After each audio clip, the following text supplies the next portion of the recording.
हे बच्चा, good morning. कैसे हो आप लोग? I hope you are all good. Welcome to our channel एडू तक। बच्चा, आज हम लोग जो है सीआरपीएफ ट्रेडमेंट्स का जो है लिंक एक्टिवेट आज जो है वो पोस्ट प्रिफरेंस वाला वो होने वाला था, बट कल ही होने वाला था एक्चुअली, बट नहीं हुआ है। तो उसके बारे में भी हम लोग इन डिटेल्स देखेंगे कि वेबसाइट पे क्या इसके बारे में जानकारी दी गई है। और नॉर्मलाइजेशन के बारे में है जो मेन आज हम लोग थोड़ा ज़्यादा फोकस करके बात करेंगे कि आपका नॉर्मलाइज्ड स्कोर जो है वो कितने ज़्यादा बढ़ सकते हैं। तो ओवरऑल अगर एक डाटा देखें तो बच्चा, ये जो एग्ज़ाम टोटल हुए थे 10-11 दिन चले थे एग्ज़ाम, आप लोग को पता है। तो उसमें हम लोगों ने देखा था कि मतलब क्वेश्चन का जो था वो उतार चढ़ाव हर शिफ्ट में आपको देखने को मिले थे। तो नॉर्मलाइजेशन का एक अगर सीधा फंडा समझे तो नॉर्मलाइजेशन जो है आपका वो शिफ्ट जो मतलब टफ है या फिर इजी है, तो उस पर डिपेंड कम करता है रदर देन इस पे डिपेंड करता है कि मतलब शिफ्ट में जो है मार्क्स कितने उठ रहे हैं। जैसे मान लीजिए आप एक सीधा सा फॉर्मूला समझे इसका, कि मान लीजिए अगर सब शिफ्ट जो है वो टफ था, तो उसमें जो है कुछ बच्चे जो थे वो मान लीजिए 60 अटम्प्ट मतलब 60 वो स्कोर कर रहे हैं। अभी जो आप लोग का आंसर की जारी हो चुका है, तो मान लीजिए एक बच्चे 60 स्कोर कर रहे हैं और उसी शिफ्ट का जो है एक सबसे जो कमज़ोर बच्चा होगा वो मान लीजिए आपका एक ओवरऑल डाटा लीजिए 25-26 स्कोर कर रहा है। तो यहाँ पे जो है आप एक ये देख रहे हैं गैपिंग्स जो देख रहे हैं 25 से और 60 का जो गैपिंग्स देख रहे हैं, तो इस शिफ्ट वाले को जो है नॉर्मलाइजेशन में सबसे ज़्यादा फायदा मिलने वाला है, आपको देखने को मिलेगा। क्योंकि नॉर्मलाइजेशन का जो है एक फॉर्मूला होता है, उसके अकॉर्डिंग जो है उसमें आपको देखना रहता है कि जो सबसे ज़्यादा टफ शिफ्ट है और सॉरी जो सबसे हाईएस्ट मार्क्स है और सबसे लोएस्ट मार्क्स है, उसका जो जितना ज़्यादा डिफरेंसेस रहते हैं उतना ज़्यादा जो है आपका नॉर्मलाइज स्कोर बढ़ने की चांसेस ज़्यादा रहते हैं। मैं विद प्रूफ आपको मैंने अपनी आंखों से देखा है। मैंने देखा है बच्चों का कि आपको मतलब 15 से 20 नंबर तक, मतलब 20-20 नंबर, 25-25 नंबर ग्रुप डी का ले लीजिए, भी रेलवे वाली जो हुई थी उसमें मैंने देखा बच्चे जो 62 पे थे वो 95 पे चले गए थे।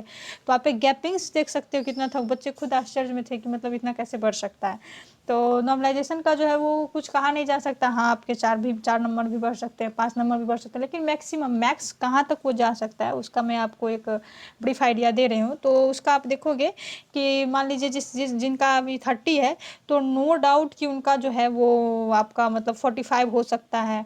40-60 वाले हैं, नो डाउट कि वो 80 पे जा सकते हैं। मतलब एकदम श्योर शॉट रहे हैं कि मतलब नॉर्मलाइजेशन में जो है हाँ हो सकता है कि 60 वाले 62 पे भी रुक सकते हैं।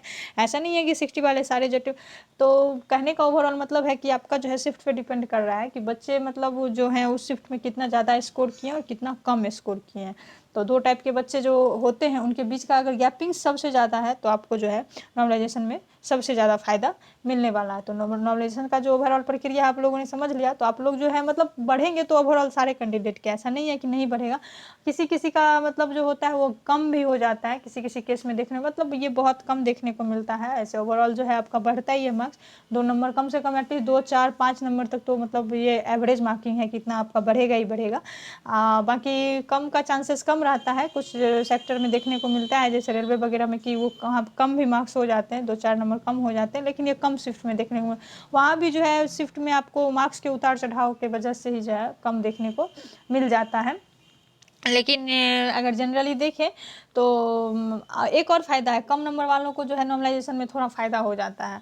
अमूमन जब आप नोटिस करोगे तो देखोगे कि जो कम नंबर वाले हैं वो ज़्यादा गैपिंग्स मतलब वो ज़्यादा ये कर जाते हैं, रीच कर लेते हैं मार्क्स को। और जो ज़्यादा नंबर वाले मार्क्स उन्हीं के घटते हैं जिनके जिनके जो मार्क्स है वो मतलब ज़्यादा रहते हैं, उन्हीं के मार्क्स घटने की संभावना रहती है रदर देन जिनके कम मार्क्स हैं। कम मार्क्स वाले को का मतलब कभी नहीं घटा है, ये थोड़ा रिकॉर्ड रहा है कि कभी घटता नहीं है, बाकी ज़्यादा मार्क्स वाले का जो है वो घट जाता है। तो आप ऐसा नहीं है कि सबका घट ही जाता है, तो इसको लेके आप लोग को पैनिक नहीं होना है, जो होगा देखा जाएगा। और एक और अपडेट बात की आप लोग थोड़ा ये है कि नॉर्मलाइजेशन जो स्कोर है, नॉर्मलाइज स्कोर वो कब तक आएगा, तो वो आपका ऐसा नहीं है कि बीच में लिंक एक्टिवेट कर दिया जाएगा कि आपका जहाँ देख लीजिए आपका नहीं। अब जो फाइनल रिजल्ट्स आने वाले हैं कट ऑफ के साथ, उसी में आपको दिखाया जाएगा कि ये आपका 9 मार्क्स है बच्चा और ये आपका जो है नॉर्मलाइज मार्क्स है। मान लीजिए आपका रॉ मार्क्स 40 था और नॉर्मलाइज मार्क्स जो है 62 है, तो आपका वहीं पे जो है शो कर दिया जाएगा। और आप अगर क्वालिफाई हो चुके हैं तो उसके लिए जो डिटेल्स रहते हैं मार्कशीट में वो आपको पूरा ओवरऑल रहेगा। तो नॉर्मलाइजेशन से आई होप जो है जितने भी क्वेरी थे आपके कंप्लीट हो चुके हैं। बहुत सारे बच्चे के मैसेज थे। और अगर इसके बारे में देखें, पोस्ट प्रेफरेंस के बारे में देखें, तो बच्चा उसका जो है लिंक वो कल ही एक्टिवेट होने वाला था बट नहीं हो पाया है।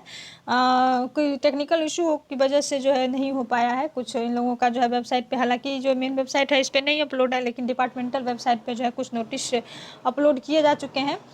तो वहाँ पे जो है टेक्निकल इशू को ही बताया गया है कारण। तो हो सकता है कि आज आपका जो है पोस्ट प्रेफरेंस वाला, कल नहीं, जब अपडेट हुआ है तो आज किसी भी टाइम हो सकता है, उम्मीद तो है। तो आप लोग जो है पोस्ट प्रेफरेंस के लिए मतलब खुद से जो है वो टारगेटेड रहिएगा कि कैसे पहले किसको देना है। सफाई कर्मचारी को, जैसे सफाई कर्मचारी है जो सबका ये चॉइस सबसे अपर में रह रहा है, तो आप देख लीजिएगा कि सफाई कर्मचारी आपको जो देना है, या जो भी आपका जो पोस्ट प्रेफरेंस आपको जो बेहतर लगे वो देना है। तो उसके अकॉर्डिंग जो आप एक लिस्ट खुद से तैयार करके रखें, और जैसे ही पोस्ट प्रेफरेंस का लिंक एक्टिवेट होता है मैं आपको अपडेट कर दूंगी और तुरंत ही जाके आप लोग फिल कर लें, तो जो है एक काम जो हो वो हो जाएगा। बाकी लिंक एक्टिवेट जब होगा तो मैं आपको जो है इन्फॉर्म कर ही दूंगी। तो आज के लिए इतना ही। दोनों जो टॉपिक थे मैंने दोनों में आई होप कि आप लोगों का जो जितना भी क्वेरी था वो सारा बताने की कोशिश की हूँ। और बच्चा अगर सेशन पसंद आता है तो प्लीज़ लाइक सब्सक्राइब ज़रूर करो, थोड़ा मेरा भी मोटिवेशंस बना रहे। और लास्ट तक बने रहने के लिए धन्यवाद। Thanks for watching.